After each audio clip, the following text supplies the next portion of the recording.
Et bonjour tout le monde, Caroline Lavre de Paix dans les Alpes de Haute-Provence. Je viens vers vous aujourd'hui pour le sujet très important. Oui, nous allons parler de la foi. Et nous allons parler de la foi, c'est en dehors des croyances. Pourquoi je dis ça? C'est que, à la force de discuter, autant avec ma patientèle qu'avec mes amis, qu'avec mes stagiaires, qu'avec la famille. Je me rends compte qu'on associe la foi aux croyances et aux religions. Alors, moi, je me permets d'intervenir là-dessus, car, on peut être dans la foi et avoir la foi en soi et la foi en le au créateur sans forcément pénétrer, rentrer, se développer à travers des croyances, à travers automatiquement des religions. J'ai rencontré beaucoup de personnes qui vivent dans la nature, puisque vous le savez, je vis dans les montagnes et j'ai toujours été en liaison avec la nature depuis toute petite. Et moi-même, ma foi n'a pas du tout grandi à travers la religion, puisque mes parents ont fait le choix de me laisser choisir si jamais je choisissais une religion. Et j'en ai pas choisi, voilà. Et j'en suis même sortie. Donc c'est, au fur et à mesure des expériences de la vie, de l'étude, de la recherche de la vérité, à travers mon cheminement d'expérience de la vie, mais aussi des épreuves, mais aussi de porter ma croix, comme diraient certaines expressions françaises, dans la souffrance, que j'ai pénétré la foi. Et cette foi est rentrée aussi grâce à la nature, aux animaux et au silence. Alors oui, c'est vrai que j'ai choisi pendant des années l'ermitage en montagne, retiré de tout, dans un silence total, heu avec très peu de commodités et de technologie. Voilà, et donc ça m'a permis de faire un retour à l'intérieur de moi et je pense que la foi vient aussi là-dedans, et chacun va vivre son expérience différente.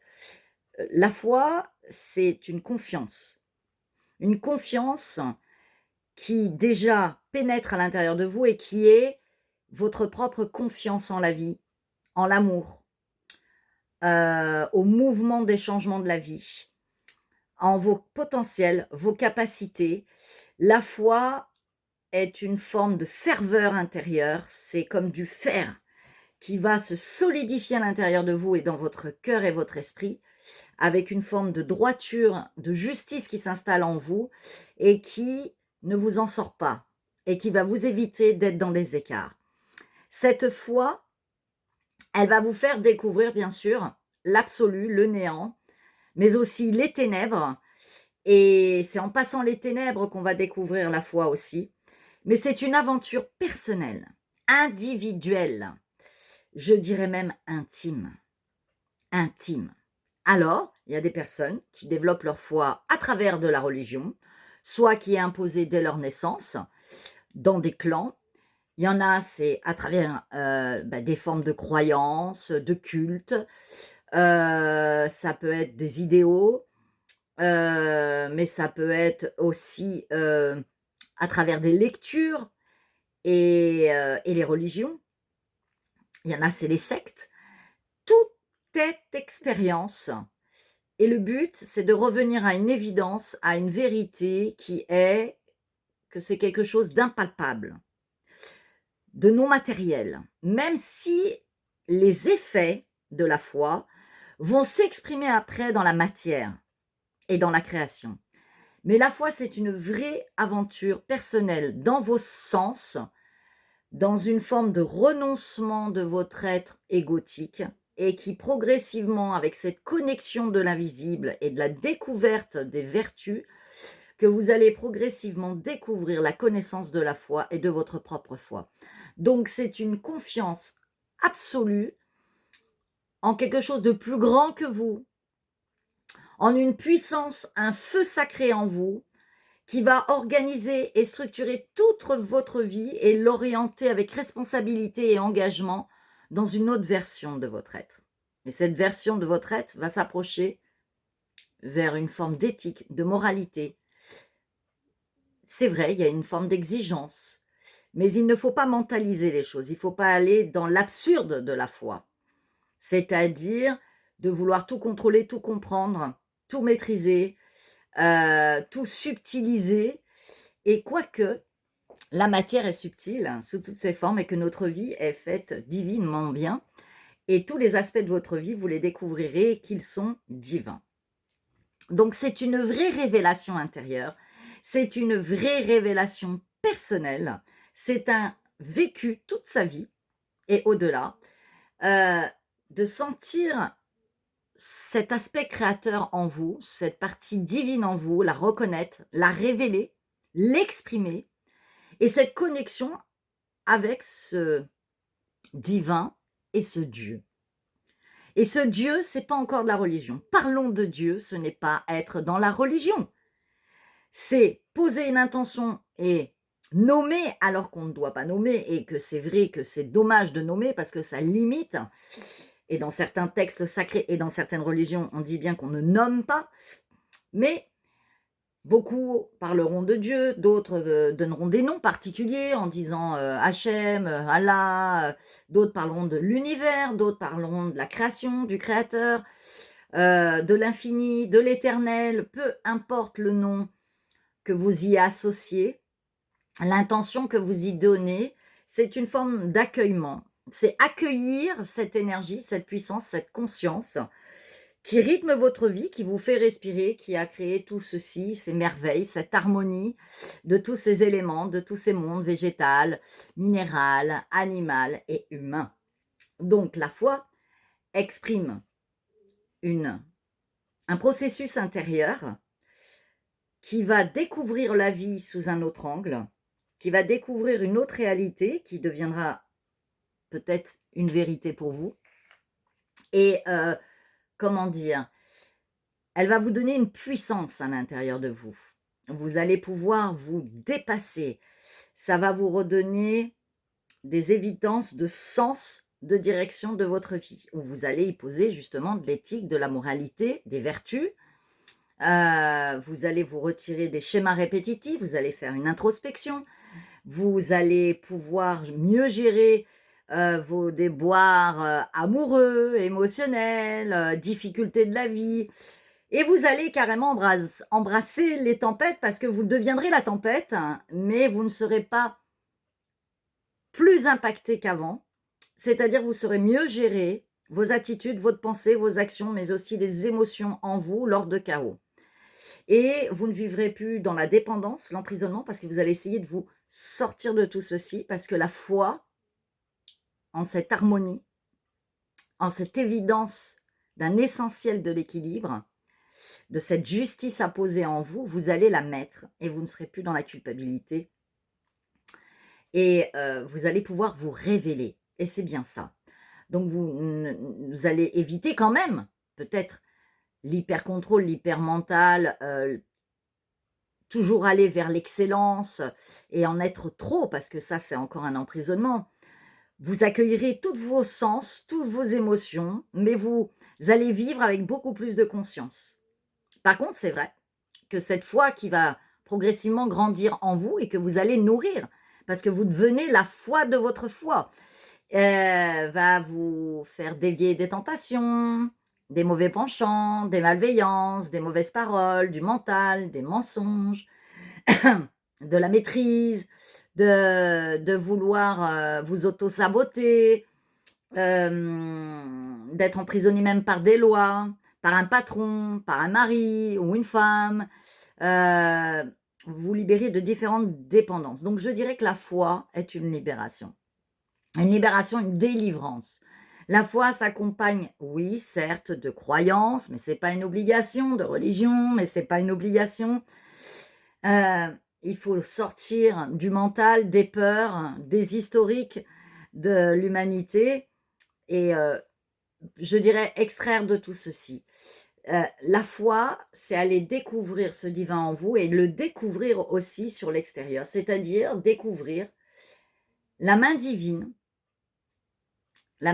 dans chaque chose de votre vie, Et c'est être accompagné. Et plus vous allez développer cette foi à l'intérieur de vous, moins vous allez vous sentir seul. Vous allez vous sentir de plus en plus soutenu, compris, heu, je dirais, accompagné dans votre vie. Vous allez être beaucoup plus responsable, vous allez vous tenir à des engagements, à remettre de l'équilibre dans votre vie, à prendre soin de votre corps, de votre esprit, de vos énergies, de votre spiritualité. C'est une vraie relation intime avec cette énergie conscience de la vie. C'est une expérience intime de vécu à travers vos sens et cette reconnexion à la chair, parce que la foi se vit vraiment pas que dans l'esprit et dans la navigue et les rêves et la mythologie et toutes les croyances. Elle se vit au quotidien dans la matière. C'est une vraie aventure d'amour. D'amour pour vous, pour la création que vous êtes, pour la création de tout. Vous allez avoir un regard différent sur les autres, sur les expériences. Vous allez mieux comprendre les interactions entre chacun, parfois vos dualités, vos mécanismes. Vous allez vous améliorer. Et oui, vous allez vraiment vous améliorer. C'est pour ça que je suis en train de prévoir des petits stages, des cours d'une journée, voire de 2 jours, selon la volonté et tout ce qui en sera. Je me laisse porter par les signes de la vie, par l'énergie de vie, par ce flot. Et tout ça fait partie de la foi. Je créerai des stages sur les vertus, sur la gestion de stress, des émotions, même à l'intérieur de tempêtes, savoir gérer avec les problèmes de conflit, poser de la paix, être dans la médiation. Donc j'ai prévu des choses qui nous serviront et qui nous servent pour le quotidien, mais peut-être améliorer des connaissances en vous, etc. Dites-vous que la foi vous aide à être dans l'action de votre vie, de pouvoir vous aider avec de meilleures conditions pour vous créer, pour vous responsabiliser, pour pénétrer votre corps de chair et vous incarner. Elle vous apporte de la force, du courage, de la persévérance, de la constance, de l'équilibre, de poser justice dans votre vie. Elle vous permet aussi d'acquérir une forme de tempérance, d'humilité, oui, de dépasser de l'orgueil, de la colère, de tout ça. Donc je prévois aussi un audio là-dessus avec un peu plus de compléments. Je dirais que la foi, est au-delà de votre foi, et quand je dis, au-delà de votre foi, c'est-à-dire de vos colères dans votre foi, et de vos angoisses ou de votre orgueil. La foi vous fait vous dépasser pour rayonner et non briller avec votre ego nombrilique et tout doucement vous ouvrir à une maîtrise de votre comportement pour aligner votre verbe, votre communication, vos actions, vos pensées et que tout soit dans la même direction, dans le même sens qui vise la paix, l'harmonie, la beauté, de déposer de la grâce, de l'amour, du lien et d'être à sa juste place dans sa vie, oui, oui, oui, d'alimenter tout ceci. Et donc, elle apporte énormément de joie. Et bien au contraire, elle nous évite surtout d'être dans la tristesse. Et même si parfois elle nous pousse à des renoncements, à se soumettre au mouvement de la vie, d'accepter des barrières, qu'il y a des choses qu'on ne peut pas contrôler, qu'on ne peut pas comprendre, qui sont en dehors de notre perception, voire même de notre compréhension, c'est toujours aller plus haut, plus loin, même si parfois il y a des pauses. C'est un mouvement et la foi vous apporte la sérénité et surtout, vous rirez de vous, je vous assure, au bout d'un moment et vous prendrez du recul sur les événements du passé et tout ce qui a pu vous bousculer et vous aurez peut-être même des réponses et des compréhensions de vous ou pas. Quoi qu'il en soit, laissez-vous pénétrer par la foi. Ayez confiance en la vie. Ayez confiance en l'amour. Et même si vous avez déjà expérimenté beaucoup de chaos, de difficultés, ne croyez pas que tout est figé. Ayez la foi en vos potentiels. Vous êtes là pour vivre, pour vous incarner. Je dis bien vous incarner et pas vous réincarner. OK? Tout se vit dans cet instant présent et tout ceci est une aventure de réparation, d'arrangement, d'amélioration, de délivrance. Donc la foi est la liberté. Alors allez-y, croyez en votre force divine et votre force de vie et de ce souffle que le Créateur vous a donné et prenez le chemin qui vous convient et qui est adapté pour vous. Mais je tiens à vous dire que la foi est en dehors des croyances. La foi est une aventure humaine intérieure et extérieure qui vient vous faire découvrir votre cœur. Je vous aime comme d'habitude. Bon chemin. Vous êtes le chemin, vous êtes la porte et la clé. Ne l'oubliez pas. À bientôt. Merci d'exister.